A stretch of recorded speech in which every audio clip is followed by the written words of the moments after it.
오늘 우리에게 주시는 하나님의 말씀은 예레미야 38장입니다. 오늘도 이 말씀을 통해서 하나님께서 우리 모두에게 은혜 주시기를 원합니다. 간밤에 평안하셨습니까?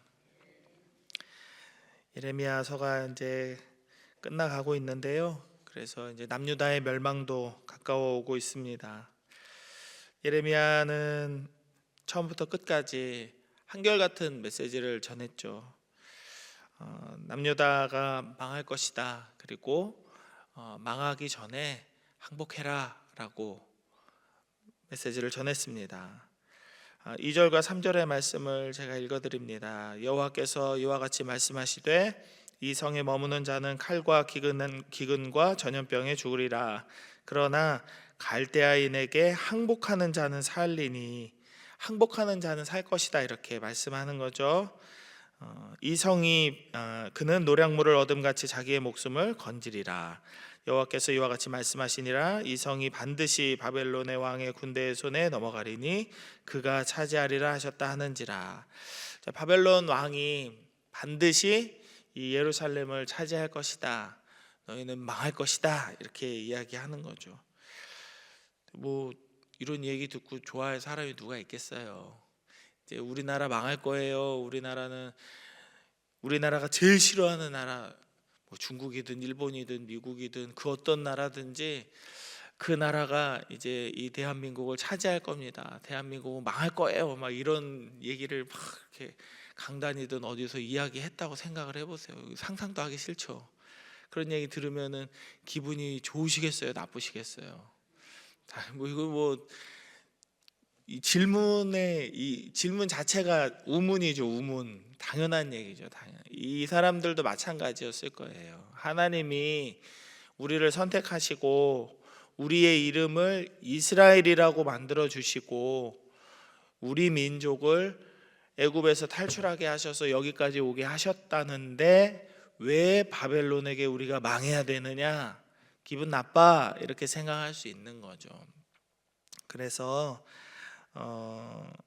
오늘 본문에 나오는 1절에 나오는 이 몇 사람들이 고관들이었나 봐요. 이 고관들은 예레미야가 죽어야 된다, 이 죽어 마땅한 놈, 이렇게 이야기했던 것 같아요. 그래서 왕에게 시드기야를 고발하죠. 그러나 이 왕 시드기야는 힘이 없고 무능한 왕이었습니다. 5절의 말씀 같이 한번 읽어보실까요? 5절입니다. 시작. 시드기야 왕이 이르되 보라, 그가 너희 손안에 있느니라. 왕은 조금도 너희를 거스를 수 없느니라 하는지라. 네, 너네 손에 있으니까 너희들 알아서 해, 나는 뭔 힘이 있겠냐, 그러면서 자기는 그냥 지켜볼 것이니까 아무렇게나 해도 상관없다고 이렇게 이야기하는 거죠. 그래서 이 고관들은 예레미야를 곧바로 감옥들에 있는 구덩이에 던져 넣었습니다. 다행히 물이 없어서 진창이었기 때문에 당장에 죽지는 않았지만 시간의 이렇게 흐름에 따라 이 사람은 죽을 수밖에 없는 거죠. 구덩이에 가둬놓은 사람한테 먹을 걸 얼마나 주겠어요. 그런데 이것을 본 구스 사람, 이방인이죠, 네시 에벤멜렉이라는 사람이 왕을 찾아갑니다. 시드기야를 찾아가요. 저대로 놔뒀다가는 굶어 죽을 겁니다. 이 성중에 떡이 떨어졌는데 그냥 멀쩡하게 돌아다니는 사람 먹을 떡도 없는데 감옥에 있는 사람한테 무슨 떡을 주겠어요. 저 사람 굶어 죽을 겁니다. 선지자 예레미야 죽게 생겼습니다. 이러면 안 됩니다. 이렇게 왕을 설득했죠. 그러자 시드기야가 에벤멜렉, 이 구스 사람에게 예레미야를 구하라고 명령했고 목숨을 건진 예레미야는 다시 한번 왕을 만나게 됩니다. 시드기야는 예레미야를 만날 때마다 예언을 구했어요. 하나님께서 너에게 주신 말씀이 없느냐? 나한테 좀 얘기 좀 해줘 봐봐. 또 다른 얘기 없어? 더 다른 얘기 없어? 망한다는 얘기 말고 다른 얘기, 좋은 얘기는 없는지 좀 들어봐라. 나한테 그걸 말해다오, 이야기합니다. 그러나 예레미야의 예언은 이전에도 그랬고 지금도 동일한 내용입니다. 바벨론에게 항복하지 않으면 시드기야 왕을 비롯한 유다의 모든 사람들은 죽게 되고 예루살렘은 잿더미가 될 것인데 항복한다면 이 성은 불타지 않을 것이고 너희는 생명을 건지게 될 것이다 라고 이야기하죠. 그리고 절대로 바벨론의 소나기에서 빠져나갈 수 있는 사람은 아무도 없다 이렇게 이야기하죠. 당연히 시드기야는 이런 얘기를 듣지 않습니다. 그저 혹시라도 예레미야 입에서 좋은 말이, 또 다른 새로운 말들이, 하나님 마음이 혹시 변해가지고 나한테 좀 이렇게 긍휼한 메시지가 전달되진 않을까, 그것만 기다렸을 뿐이죠. 오늘 본문 안에서 우리는 두 사람을 보게 됩니다. 에벤멜렉이라는 사람과 시드기야라는 사람입니다. 에벤멜렉은 이방인이면서도 예레미야를 돕는 사람입니다. 그리고 에벤멜렉과 반대되는 사람은 이제 시드기야와 그리고 이 유다 백성들이죠. 유다 백성들은 여러분들 다 아시는 것처럼 예레미야의 동족이면서도, 같은 이스라엘 사람이면서도 불구하고 예레미야를 핍박하고 괴롭히죠. 그러나 이방인이었던 에벤멜렉은 이방인이었음에도 불구하고 이 예레미야를 돕고 자기 목숨을 걸고 왕에게 진언을 하는 거죠. 저 사람 살아야 된다고, 저 사람 잘못하면 죽습니다, 살려줘야 됩니다, 이렇게 이야기합니다. 특히 에벤멜렉은 왕의 면전에서 고관들의 잘못을 지적하는데요. 9절 말씀 같이 한번 읽어볼까요? 9절 시작. 내 주 왕이여, 저 사람들이 선지자 예레미야에게 행한 모든 일은 악하니이다. 성중에 떡이 떨어졌거늘 그들이 그를 구덩이에 던져 넣었으니 그가 거기에서 굶어 죽으리이다. 어떤 사본에 보면 이제 저 사람들이 선지자 예레미야에게 행한 모든 일은 악합니다 라는 요 문장을 왕이여 당신의 잘못입니다 라고 번역하기도 해요. 왕이여 당신의 잘못입니다. 뭐 사실 맞죠. 신하들이 그렇게 할 수 있는 거 왕이 허락해 줬으니까 하는 거죠. 신하들이 자기 마음대로 사람 목숨을 쥐락펴락 할 수는 없잖아요. 그러니까 신하의 잘못은 그것을 지켜보고만 있었던, 아니면 직접 명령을 내렸던 왕의 잘못이기 때문에 왕이여 저 사람이 죽게 된다면 이건 당신 잘못입니다 라고 용기를 내서 말했던 것입니다. 에벤멜렉은 자신이 당할지도 모르는 이 위험을 무릅쓰고 예레미야를 향한 도움의 손길을 베풉니다. 이 사람이 단순히 그냥 어떤 신념과 어떤 믿음 없이 용기만 있었던 사람이라면 자기 생명 건지기 위해서 위험을 무릅쓰고 도망갔을 수도 있습니다. 나라가 풍전등화에 있으니까, 언제든지 이 촛불이 꺼질 것 같은 이런 상황에 있으니까 도망갔을지도 모릅니다. 그런데 에벤멜렉은 하나님을 경외하는 마음이 있었던 사람이었나 봐요.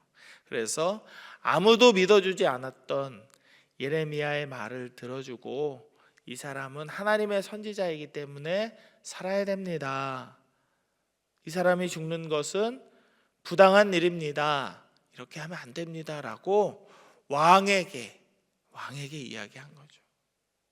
시드기야 왕이 오늘 말씀 5절에서 예레미야는 너희 손에 있으니 너희들 알아서 해라 라고 신하들에게 이야기했다고 하잖아요. 근데 시드기야는 힘이 없었습니다. 19절 말씀 제가 한번 읽어드릴게요. 19절입니다. 시드기야 왕이 예레미야에게 이르되 나는 갈대아인에게 항복한 유다인을 두려워하노라. 염려하건대 갈대아인이 나를 그들의 손에 넘기면 그들이 나를 조롱할까 하노라 하는지라. 포로가 돼서 먼저 끌려간 사람들이 있었는데 그 사람들 보기에 수모와 수치를 당할까 봐 나는 그게 너무 부끄럽고 나는 그게 두렵다라고 예레미야에게 말하는 거죠. 내가 항복하고 내가 하나님 말씀에 순종하는 거는 할 수 있지만 난 부끄러움 당하는 건 못하겠다. 나는 그건 안 될 것 같아. 다른 사람들을 그렇게 신경 쓰는 거죠. 그러니까 이 시드기야 왕이 무늬만 왕이었다는 거를 자기 스스로 입으로 고백하고 있잖아요. 그런데 이런 상황을 그 백성들이 알았을까요? 몰랐을까요? 알았을까요? 몰랐을까요? 저는 알지 않았을까 싶어요. 이런 분위기인 걸 알지 않았을까 싶습니다. 그리고 이 백성들이 알았다면 신하들은 더 당연히 알고 있었겠죠. 왕이 힘이 없구나, 우리들 마음대로 할 수 있구나 라는 걸 다 알았을 겁니다. 에벤멜렉이 어떤 사람이라 그랬죠? 이방인이면서 내시였습니다. 왕궁에서 일하는 사람이었어요. 그러니까 시드기야가 어떤 사람인지, 시드기야를 바라보는 주변 사람들의 시선과 판단은 어떠한지 다 알고 있었을 겁니다. 그럼에도 불구하고 에벤멜렉은 가장 권위자였던 왕에게 찾아가서 네가 힘이 없고 네가 무력하고 네가 다른 사람들한테 어떠한 영향력도 끼칠 수 없는 그냥 무늬만 왕인 거 나도 알지만 저 사람 죽으면 안 돼 라고 용감하게 말을 전한 겁니다. 예레미야서에서는 특별히 이제 이렇게 오늘의 말씀에서는 이제 에벤멜렉과 시드기야 유다 족속들의 이런 대조되는 모습을 보여주면서 우리의 신앙을 돌아보게 합니다. 5절의 말씀을 한번 생각해 보세요. 시드기야 왕은 조금도 너희를 거스를 수 없느니라 이렇게 말했대요. 그러니까 신하들의 마음을 불편하게 할 생각이 전혀 없는 거죠. 철저하게 자기 자신만, 본인의 안위만 구하는 겁쟁이의 모습입니다. 그런데 이런 시드기야의 본심에도 처음부터 예레미야를 죽일 마음은 없었어요. 겁은 나요. 겁은 나는데 죽일 마음도 없고, 그러니까 이러지도 저러지도 못하는 애 같은 모습이죠. 그는 그저 예레미야를 통해서 하나님이 자기한테 좋은 말 해주기를 바랬을 뿐입니다.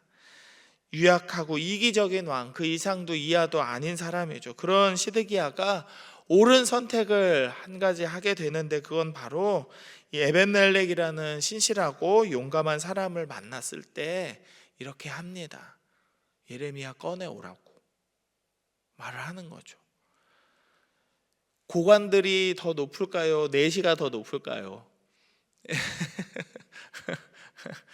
이 사람을 위계 질서로만 다 판단할 수 없지만 고관 또 한 사람이 아니고 여러 명의 고관들이 예레미야를 잡아 죽여야 된다고, 이 사람은 살아서는 안 된다고 감옥 뜰에 있는 구덩이에 던져 넣었잖아요. 그런데 넷이 한 사람의 얘기를 듣고 왕이 마음을 움직이는 것, 우리가 좀 생각해 봐야 될 상황이라고 생각합니다. 고린도후서 2장 15절은 이렇게 말씀합니다. 우리는 구원받는 자들에게나 망하는 자들에게나 하나님 앞에서 그리스도의 향기니 라고 고린도후서 2장 15절은 말씀해요. 향기는 자기 스스로를 드러내지 않죠. 향기는 꽃이든 향수가 묻은 손수건이든 향을 품은 존재를 드러낼 뿐입니다. 왕이었음에도 불구하고 신하들이 두려워서 벌벌 떨면서 비겁한 행동을 일삼았던 시드기야가 잠시나마 예레미야를 살리자라는 이런 옳은 선택을 할 수 있었던 것은 다른 어떤 사람도 아닌 이방인 에벤멜렉 덕분이었습니다. 이것은 에벤멜렉이라는 사람의 영향력이었고 신실하신 하나님을 경외하는 사람에게 부어지는 하나님의 은혜의 흐름이라고 저는 생각합니다. 우리도 하나님의 사람으로 살아갈 때 우리는 우리의 의지와는 상관없이 우리의 삶으로 하나님을 아는 지식과 은혜들을 우리 주변에 있는 사람들에게 흘려보내게 될 거라고 저는 믿습니다. 에벤멜렉의 경우처럼 하나님을 경외하는 이들에게는 은혜가 있을 겁니다. 전도서 8장 12절의 말씀을 읽어드립니다. 죄인은 100번이나 악을 행하고도 장수하거니와 또한 내가 아노니 하나님을 경외하여 그를 경외하는 자들은 잘 될 것이요 라고 말씀합니다. 아무리 악인들이 잘 먹고 잘 사는 것처럼 보여도 하나님을 경외하는 자들을 하나님께서는 절대로 그냥 내버려 두지 않으시고 잘 되게 하실 것이다 라고 말씀하고 있는 것입니다. 하나님을 경외하는 이들은 잘 될 것입니다. 잘 된다는 것은 돈을 많이 벌고 좋은 직장에 가고 사업에 성공하고 큰 병에 걸렸는데 아이쿠 한번 이렇게 하면 용 쓰면 다 나아버리고 그런 거 아니잖아요. 잘 된다는 것은 하나님께서 우리와 함께 하시고 평안하게 하시고 필요하다면 우리에게 돈을 주실 것이고 필요하다면 우리에게 길을 열어주실 것이고 하나님 은혜로 우리가 아무 염려 없이 하나님 뜻에 순종하며 살아가게 되는 것을 하나님께서 우리를 잘되게 하신다, 복되게 하신다라는 말의 의미라고 저는 믿습니다. 예레미야의 때에 유다가 완전히 멸망할 직전에 있어서 왕이 살고 있는 이 성 안에도 먹을 것이 다 떨어진 그때에도 하나님을 경외하는 자를 통해서 이 미련한 왕의 삶이 잠시나마 변화되었던 것을 우리는 보았죠. 오늘을 살아가는 우리의 삶에도 이런 은혜가 있기를 소망합니다. 어떤 상황 속에서도 하나님을 경외하고 그런 우리의 삶을 통해서 여러분의 가족들이 변화된다고 생각해 보세요. 아무리 힘들어도 아무리 팍팍하고 아무리 어려워도 바로 여러분의 이 신앙과 여러분이 하나님을 경외하는 그 모습을 통해서 여러분의 가족들이 변화되고 여러분 주변의 이웃들이 변화되는 놀라운 은혜가 있을 것입니다. 바라기는 우리가 이 시간 간구하는 모든 기도의 제목들을 통해서도 하나님께서 일하시고 우리 가족들과 자녀들의 삶에 평안 주시기를 바랍니다. 오늘도 주의 은혜 안에서 모두가 평안한 하루를 보내시기를 주의 이름으로 축복합니다. 기도하겠습니다. 세 가지 놓고 기도할 텐데요. 먼저는 하나님에 의해 선택받았지만 하나님을 경외하지 않았던 시드기야와 유다 족속들 같이 되지 않고 오히려 이방인이었지만 하나님을 경외했던 에벤멜렉과 같은 신실한 신앙을 갖게 해달라고 기도하십시다. 하나님을 경외하는 삶을 통해서 주의 향기를 전하는 복된 삶을 살게 해달라고 우리 자신과 우리 자녀들을 위해서 함께 기도합니다. 그리고 두 번째로는 이번 주일에 있을 가정 세미나를 통해서 우리 광양제일교회 모든 가정들이 새롭게 변화되는 은혜를 얻게 해달라고 기도하시면 좋겠고요. 그리고 마지막으로는 어제 문자가 갔을 텐데 장례를 치르는 이 가정에 평안을 주시고 하나님 은혜로 자녀들 모두 구원받는 복된 믿음의 가문을 이루게 해달라고 세 가지 기도 제목으로 함께 나아가겠습니다. 하나님께서 우리에게 은혜 주시는 분임을 우리가 믿습니다. 하나님께서 우리와 함께 하시고 하나님께서 우리에게 평안 주시고 하나님께서 우리를 새롭게 하시는 유일하신 우리의 하나님이심을 우리가 믿습니다. 주님, 어떠한 상황 속에서도 우리가 하나님을 경외하는 마음을 놓지 않게 하시고 신실하신 하나님 앞에서 우리도 진실하고 신실한 모습으로 하나님만을 경외하는 자, 하나님의 말씀에 순종하는 자, 하나님 뜻에 따라 오늘도 이 믿음 안에서 살아가는 자들 다 되게 하여 주시옵소서. 우리의 삶을 통하여서 하나님 우리 주변의 많은 이들이 선하게 변화되기를 원합니다. 하나님 은혜 안에서 주의 향기가 전해질 때에 저들도 주님을 알게 하시고 주의 말씀대로 살아가는 자들로 그 삶이 변화될 수 있도록 하나님 은혜 주시기를 원합니다. 하나님, 이번 주에는 우리 교회에서 가정 세미나가 있습니다. 하나님, 장무설 교수님의 말씀을 통하여서 우리 교회의 모든 가정들의 하나님의 말씀이 전해지게 하시고 가정들이 새롭게 거듭나는 놀라운 복된 시간 될 수 있도록 주여 역사하여 주시옵소서. 하나님, 지영창 집사님의 가정 가운데 아버지 은혜를 내려주시어서 이 장래의 모든 절차 가운데 하나님 함께하여 주시고 자녀들 모두 하나님을 알게 하여 주시어서 하나님 믿고 구원받아 저 먼 훗날에 천국에서 모두 만나 수고했다 격려하며 사랑으로 회유하는 복된 가정 될 수 있도록 주여 역사하여 주시옵소서. 하나님, 우리가 에벤멜렉 같은 자 되기를 원합니다. 왕이 살고 있는 이 성중에도 떡이 떨어져 아무것도 먹을 것이 없는 그때에 하나님, 도망칠 수도 있었고 얼마든지 자기 안위만을 위하여 살아갈 수도 있었지만 목숨을 걸고 신실하게 예레미야를 위하여 충원했던 이 에벤멜렉의 모습처럼 우리도 비겁하지 않은 신앙인 되게 하여 주시고, 언제나 하나님 말씀 앞에서 진실한 판단을 할 수 있는, 하나님을 경외하는 귀한 신앙인들로 살아갈 수 있도록 주여 역사하여 주옵소서.